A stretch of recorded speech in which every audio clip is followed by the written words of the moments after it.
10 years old, and I held my mother's gun to my head, and I wanted to blow my brains out all over her wall.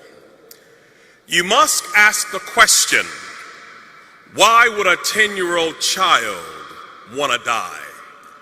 10 is a time to dream of being an astronaut, of being a soccer star, a football player, a preacher, a pastor, a doctor. But for me, life was so horrific, with so much vitriol and pain, I wanted to die. I'm the product of interracial immigrants. My grandmother was tall, white, and thin from Germany, and we called her French fry. My grandfather was a big, burly black man from Cuba, and we called him Hamburger. Hamburger met French fry and created a Happy Meal.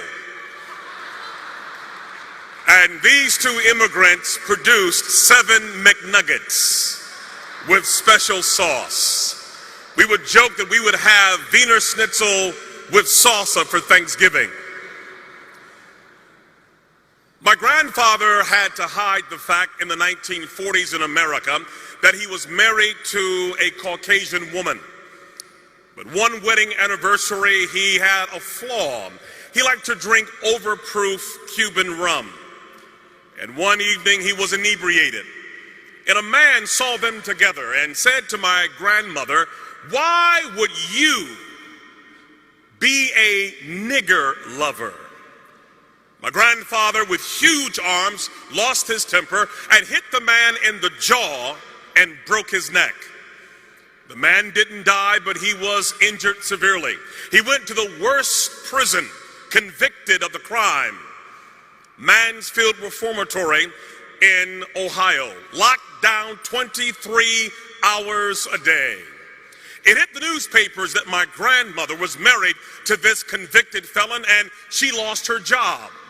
But being a German woman, she didn't complain or whine or woe is me. She began to work odd jobs, cleaning other people's houses and toilets, taking care of their children. But as she was working, she would have fainting spells, passing out doing her job. She went to the doctor and discovered that she had a tumor growing behind her left eye that was metastasizing to her brain. And the doctor said, "We have to take out a third of your face, your eye. You will be malformed and disformed and disfigured for the rest of your life." What do you do when the American dream becomes an American nightmare? She could not work. She was sick and mutilated. My grandfather's in jail, and day by day they lost everything that they had acquired. They lost their house, they lost their car, they lost their furniture, they lost their dignity, they lost their self-esteem, and they were living in the streets like animals. My 3 uncles got hooked on heroin. They belonged to a gang called the Devil's Disciple, and my entire family became atheistic. No God, no prayer, no Bible, no hope. And my mother at age 14 was called by a pimp named Larry, who said to her, "What is school doing for you? You are sitting on a gold mine." She said, "Where?" He said, "You're sitting on it." And we call this being turned out. And little by little, she began to sell her 14-year-old body to grown men for money to survive. It's called turning tricks. And at age 16, she got pregnant.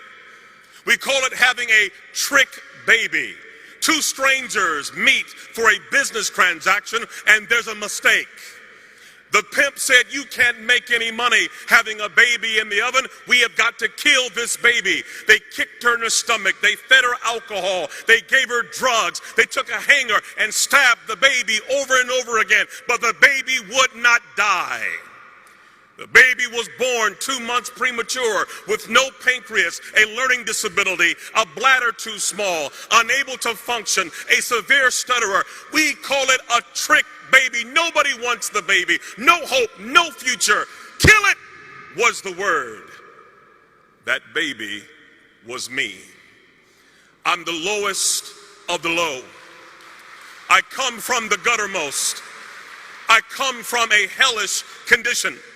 And so when I would go to school, I couldn't talk. I stuttered so severely from the trauma. My mother had a madam who hated men. Her name was Dolores, and she was a sadist. And when she would watch me, she would take a broomstick and stick it in a place where no boy should have any object in his body. And when you are tortured like that, you learn 4 things. Don't talk, don't trust, don't feel, and pretend nothing is happening. And by age 10, I had had enough.